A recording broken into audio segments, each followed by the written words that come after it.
दूसरे दिन से दोनों मित्र मुंह अंधेरे घर से निकल खड़े होते। बगल में एक छोटी सी दरी दबाए, डिब्बे में गिलौरियां भरे, गोमती पार एक पुरानी वीरान मस्जिद में चले जाते, जिसे शायद नवाब आसफ उद्दौला ने बनवाया था। रास्ते में तंबाकू, चिलम और मदरिया ले लेते और मस्जिद में पहुंच दरी बिछा हुक्का भरकर शतरंज खेलने बैठ जाते थे। फिर उन्हें दीन दुनिया की फिक्र न रहती थी। किश्त, सह आदि दो एक शब्दों के सिवा उनके मुंह से और कोई वाक्य नहीं निकलता था। कोई योगी भी समाधि में इतना एकाग्र न होता होगा। दोपहर को जब भूख मालूम होती तो दोनों मित्र किसी नान बाई दुकान पर जाकर खाना खाते, एक चिलम हुक्का पीकर फिर संग्राम क्षेत्र में डट जाते। कभी कभी तो उन्हें भोजन का भी ख्याल न रहता था। इधर देश की राजनीतिक दशा भयंकर होती जा रही थी। कंपनी की फौजें लखनऊ की तरफ बढ़ी चली आती थी। देश में हलचल मची हुई थी। लोग बाल बच्चों को लेकर देहातों में भाग रहे थे, पर हमारे दोनों खिलाड़ियों को इसकी जरा भी फिक्र न थी। वे घर से आते तो गलियों में होकर, डर था कहीं किसी बादशाही मुलाजिम की निगाह न पड़ जाए, जो बेकार में पकड़े जाएं। हजारों रुपये सालाना की जागीर मुफ्त ही हजम करना चाहते थे। एक दिन दोनों मित्र मस्जिद के खंडहर में बैठे हुए शतरंज खेल रहे थे। मिर्जा की बाजी कुछ कमज़ोर थी। मीर साहब ने उन्हें किश्त पर किश्त दे रहे थे। इतने में कंपनी के सैनिक आते हुए दिखाई दिए। वह गोरों की फौज थी जो लखनऊ पर अधिकार जमाने के लिए आ रही थी। मीर साहब बोले, अंग्रेजी फौज आ रही है, खुदा खैर करे। मिर्जा, आने दीजिए, किश्त बचाइए, यह किश्त। मीर, जरा देखना चाहिए, यहीं आड़े में खड़े हो जाए। मिर्जा, देख लीजिएगा, जल्दी क्या है, फिर किश्त। मीर, तोपखाना भी है, कोई 5,000 आदमी होंगे, कैसे कैसे जवान है, लाल बंदरों जैसा मुंह, सूरत देखकर खौफ मालूम होता है। मिर्जा, जनाब हीले ना कीजिए, ये चकमे किसी और को दीजिएगा, यह किश्त। मीर, आप भी अजीब आदमी हैं, यहाँ तो शहर पर आफत आई हुई है और आपको किश्त की सूझी है। कुछ इसकी भी खबर है कि शहर घिर गया तो घर कैसे चलेंगे। मिर्जा, जब घर चलने का वक्त आएगा तो देखा जाएगा, यह किश्त। बस अब की शह में मात है। फौज निकल गई। 10 बजे का समय था, फिर बाजी बिछ गई। मिर्जा, आज खाने की कैसी ठहरेगी। मीर, अजी आज तो रोजा है, क्या आपको ज़्यादा भूख मालूम होती है। मिर्जा, जी नहीं, शहर में न जाने क्या हो रहा हो। मीर, शहर में कुछ न हो रहा होगा, लोग खाना खा खा कर आराम से सो रहे होंगे। हुजूर नवाब साहब भी ऐशगाह में होंगे। दोनों सज्जन फिर से खेलने बैठे तो 3 बज गए। अब की मिर्जा जी की बाजी कमज़ोर थी। 4 का गजर बज ही रहा था कि फौज की वापसी की आहट मिली। नवाब वाजिद अली शाह पकड़ लिए गए और सेना उन्हें किसी अज्ञात स्थान को लिए जा रही थी। शहर में न कोई हलचल थी, न मारकाट, एक भी बूंद खून नहीं गिरा था। आज तक किसी स्वाधीन देश के राजा की पराजय इतनी शांति से, इस तरह खून बहे बिना न हुई होगी। यह वह अहिंसा न थी जिस पर देवगण प्रसन्न होते हैं। यह वह कायरपन था जिस पर बड़े बड़े कायर भी आंसू बहाते हैं। अवध के विशाल देश का नवाब बंदी चला जाता था और लखनऊ ऐश की नींद में मस्त था। यह राजनीतिक अधःपतन की चरम सीमा थी। मिर्जा ने कहा, हुजूर नवाब को जालिमों ने कैद कर लिया है। मीर, होगा, यह लीजिए शह। मिर्जा, जनाब जरा ठहरिए, इस वक्त इधर तबीयत नहीं लगती।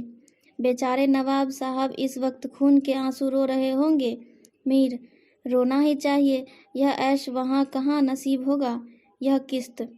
मिर्जा, किसी के दीन बराबर नहीं जाते, कितना दर्दनाक हालत है।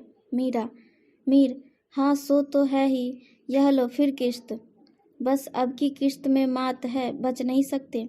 मिर्जा, खुदा की कसम आप बड़े बेदर्द हैं, इतना बड़ा हादसा देखकर भी आपको दुख नहीं होता। हाय गरीब वाजिद अली शाह। मीर, पहले अपने बादशाह को तो बचाइए, फिर साहब का मातम कीजिएगा। यह किश्त और यह मात, लाना हाथ। बादशाह को लिए हुए सेना सामने से निकल गई। उनके जाते ही मिर्जा ने फिर बाजी बिछा दी। हार की चोट बुरी होती है, मीर ने कहा। आइए नवाब साहब, एक मातम में एक मरसिया कह डाले। लेकिन मिर्जा की राजभक्ति अपनी हार के साथ लुप्त हो चुकी थी। वह हार का बदला चुकाने के लिए अधीर हो रहे थे। शाम हो गई। खंडहर में चमगादड़ों ने चीखना शुरू किया। आबी बिले आकर अपने घोंसले में चिमटी, पर दोनों खिलाड़ी डटे हुए थे, मानो दो खून के प्यासे सुरमा आपस में लड़ रहे हों। मिर्जा जी 3 बाजियां लगातार हार चुके थे। इस चौथी बाजी का रंग भी अच्छा न था। वह बार बार जीतने का दृढ़ निश्चय करने संभल कर खेलते थे, लेकिन एक न एक चाल ऐसी बेढब आ पड़ती थी जिससे बाजी खराब हो जाती थी। हर बार हार के साथ प्रतिकार की भावना और भी उग्र होती थी। उधर मीर साहब मारे उमंग के गजलें गाते थे, चुटकियां लेते थे, मानो कोई गुप्त धन पा गए हों। मिर्जा जी सुन सुन कर झुंझलाते और हार की झेप को मिटाने के लिए उनकी दाद देते थे। पर ज्यों-ज्यों बाजी कमजोर पड़ती थी, धैर्य हाथ से निकलता जाता था। यहाँ तक कि वह बात बात पर झुंझलाने लगे। जनाब, आप चाल बदला न कीजिए। यह क्या कि एक चाल चले और फिर उसे बदल दिया। जो कुछ चलना हो एक ही बार चल दीजिए। यह आप मुहरे पर हाथ क्यों रखते हैं? मुहरे को छोड़ दीजिए। जब तक आपको चाल न सूझे, मुहरा छूइए ही नहीं। आप एक एक चाल आधे घंटे में चलते हैं, इसकी सनद नहीं। जिसे एक चाल चलने में 5 मिनट से ज़्यादा लगे, उसकी मात समझी जाए। फिर आपने चाल बदली। चुपके से मुहरा वहीं रख दीजिए। मीर साहब का फर्जी पिटता था। बोले, मैंने चाल चली ही कब थी? मिर्जा, आप चाल चल चुके हैं, मुहरा वहीं रख दीजिए, उसी घर में। मीर, उस घर में क्यों रखूं? मैंने हाथ से मुहरा छोड़ा ही कब था? मिर्जा, मुहरा आप कयामत तक न छोड़े तो क्या चाल ही न होगी? फर्जी पिटते देखा तो धांधली करने लगे। मीर, धांधली आप करते हैं। हार जीत तकदीर से होती है, धांधली करने से कोई नहीं जीतता। मिर्जा, तो इस बाजी में तो आपकी मात हो गई। मीर, मुझे क्यों मात होने लगी? मिर्जा, तो आप मुहरा उसी घर में रख दीजिए जहाँ पहले रखा था। मीर, वहाँ क्यों रखूँ? नहीं रखता। मिर्जा, क्यों न रखिएगा, आपको रखना होगा। तकरार बढ़ने लगी। दोनों अपनी अपनी टेक पर अड़े थे। न यह दबता था न वह। अप्रासंगिक बातें होने लगी। मिर्जा बोले, किसी ने खानदान में शतरंज खेली होती तब तो इसके कायदे जानते। वे तो हमेशा घास छिला करते। आप शतरंज क्या खेलिएगा? रियासत और ही चीज़ है। जागीर मिल जाने से ही कोई रईस नहीं हो जाता। मीर, क्या? घास आपके अब्बाजान छिलते होंगे, यहाँ तो पीढ़ियों से शतरंज खेलते चले आ रहे हैं। मिर्जा, अजी जाइए भी। गाजीउद्दीन हैदर के यहाँ बावर्ची का काम करते करते उम्र गुजर गई, आज रईस बनने चले हैं। रईस बनना कुछ दिल लगी नहीं है। मीर, क्यों अपने बुजुर्गों के मुंह में कालिख लगाते हो? वे ही बावर्ची का काम करते होंगे। यहाँ तो हमेशा बादशाह के दस्तरख्वान पर खाना खाते चले आए हैं। मिर्जा, अरे चल चरकट्टे, बहुत बढ़ चढ़ कर बातें ना कर। मीर, जबान संभालिए वरना बुरा होगा। मैं ऐसी बातें सुनने का आदी नहीं हूँ। यहाँ तो किसी ने आंखें दिखाई कि उसकी आंखें निकाली।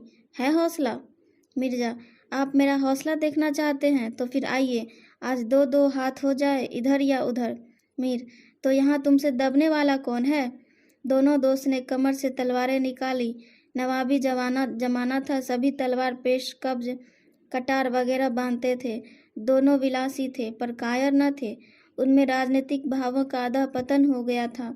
बादशाह के लिए, बादशाहत के लिए क्यों मरे, पर व्यक्तिगत वीरता का अभाव न था। दोनों जख्म खाकर गिरे और दोनों ने वही तरफ कर जाने दे दी। अपने बादशाह के लिए जिसकी आंखों से एक बूंद आंसू न निकला, उन्हीं दोनों प्राणियों ने शतरंज के वजीर की रक्षा में प्राण दे दिए। अंधेरा हो चला था, बाजी बिछी हुई थी। दोनों बादशाह अपने अपने सिंहासनों पर बैठे हुए मानो इन दोनों वीरों की मृत्यु पर रो रहे थे। चारों तरफ सन्नाटा छाया हुआ था। खंडहर की टूटी हुई मेहराबें, गिरी हुई दीवारें और धूली धूसरित मीनारें इन लाशों को देखती और सिर धूनती थी।